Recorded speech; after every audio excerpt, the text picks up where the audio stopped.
చూసుకున్నట్టయితే సరవనాల స్టేడియంలో youth declaration ఎప్పుడైతే కాంగ్రెస్ ప్రభుత్వం అప్పుడు చెప్పిందో దాని గురించి ఇప్పుడు క్వశ్చన్ చేయడానికి మీరు అందరూ ఇక్కడ ఉన్నారు. ఎందుకు మీరు ఏం క్వశ్చన్ చేయాలనుకుంటున్నారు?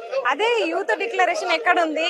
అప్పుడు యూత్ డిక్లరేషన్ అని పెట్టి ఇక్కడనే సభ పెట్టి యూత్ అంతా కూర్చోబెట్టి మీరు హామీలు ఇచ్చారు కదా, మరి ఆ హామీలు ఇంప్లిమెంట్ అయినాయా? అందుకే యూత్ అంతా వచ్చినాం. మరి డిక్లరేషన్ ఎక్కడ ఉంది? డిక్లరేషన్ ఇంప్లిమెంట్ అవుతుందా? కాబట్టి ఆ డిక్లరేషన్ కి సంబంధించిన ఎక్స్ప్లెనేషన్ మాకు కావాలి.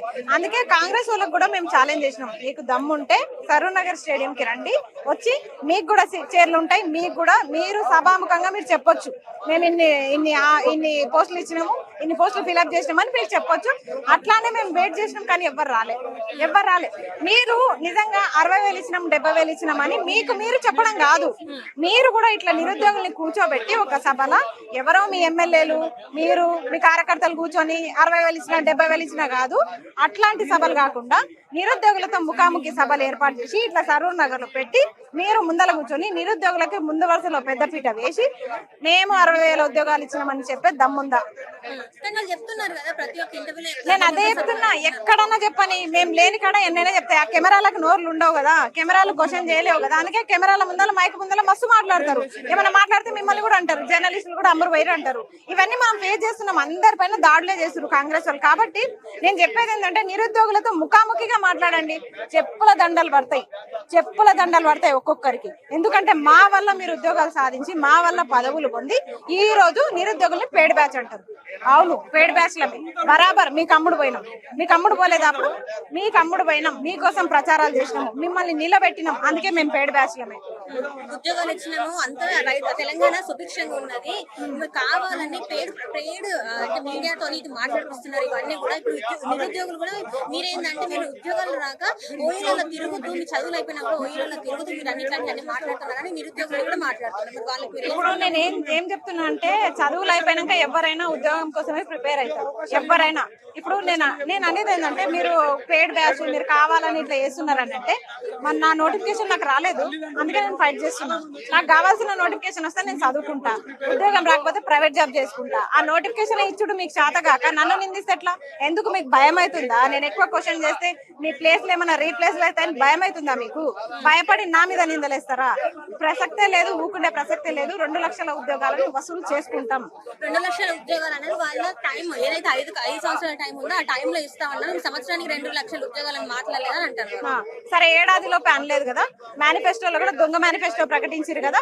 ఇప్పటి నుంచి ఇచ్చినా మీకు 2 సంవత్సరాల కాలం పడుతుంది నోటిఫికేషన్లు ఫిల్ చేసే వరకు. మరి అట్లనే ఇవ్వండి, మీరు దిగిపోయే వరకు 2 లక్షల ఉద్యోగాలు ఇవ్వండి. ఇచ్చే దమ్ముందా? ఫస్ట్ ఇచ్చే దమ్ముందా చెప్పండి. చేత కాక మీరు పేడ్ బ్యాచ్లు అంటే నువ్వు దొంగవు కాదా? నువ్వు దొంగవే సీఎం అయినప్పుడు మేము నిజాయితీగా చదువుకున్నాము, మా ఉద్యోగాలు మాకు ఇయ్యమంటే మీరు పేడ్ బ్యాచ్లు అంటే ఊకుండే ప్రసక్తి లేదు. ఎందుకు తిరిగినాము? దొంగ నిన్ను చూసి నమ్మలేదు మేము. ఆ మేనిఫెస్టోలో ఏ పార్టీ ప్రకటించినట్టు ఒక మేనిఫెస్టోలో నిరుద్యోగుల కోసం ఒక పేజ్ ని కేటాయించి మీకు 2 లక్షల ఉద్యోగాలు ఇస్తామని డేట్లతో సహా వివరించారు. కాబట్టి ఆ మేనిఫెస్టోకి లొంగిపోయినాం మేము, రేవంత్ రెడ్డికి కాదు, ఇంకొక దానికి కాదు. ఒకవేళ అలాంటి మేనిఫెస్టోను ఇంకొక పార్టీ ఇచ్చింటే మాత్రం, ఒకవేళ బీఆర్ఎస్ ఇచ్చినా ఇంకొక పార్టీ ఇచ్చినా ఖచ్చితంగా నిరుద్యోగులు ఆశపడేటోళ్ళు.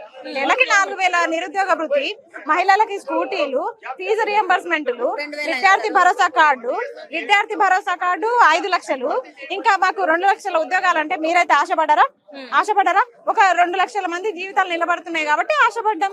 తప్పేముంది? మేము చదువుకున్నదే ఉద్యోగాల కోసం కదా. అందుకే ఉద్యోగాల మేనిఫెస్టో చూసి మోసపోయినాం, కానీ దొంగను చూసి కాదు. లాస్ట్ మీరు ఏం చెప్పాలనుకుంటున్నారు? ఇంకా 2 సంవత్సరాల కాలం ఉన్నది కాంగ్రెస్ కి, మరి ఏం చేద్దాం అనుకుంటారు? ఇప్పుడు కూడా నేను అదే చెప్తున్నా, ఇప్పటికన్నా బుద్ధి తెచ్చుకొని నోటిఫికేషన్స్ ఇవ్వండి. ఇప్పటికైనా మించిపోలేదు, ఈ 2.5 సంవత్సరంలో అయినా మీరు ఫిల్అప్ చేయండి జీవోలన్నీ. అమ్మా, అసలు నేను చెప్తున్నా కదా, అందుకే నోటిఫికేషన్లు వద్దని అంటున్నాడు. వద్దు మాకు, ఎందుకంటే ఆ 5,000 పోస్టులు 7,000 పోస్టులు ఎవరికి సరిపోవు. 15 లక్షల మంది ఉన్నారు అభ్యర్థులు. అలాగే డిఎస్సి అభ్యర్థులు అయితే ఏళ్ల కాలంగా డిఎస్సి కోసం ఎదురు చూస్తున్నారు. 6 సార్లు టెట్ పెట్టిరు, ఇంకెన్ని టెట్లు పెడతారు?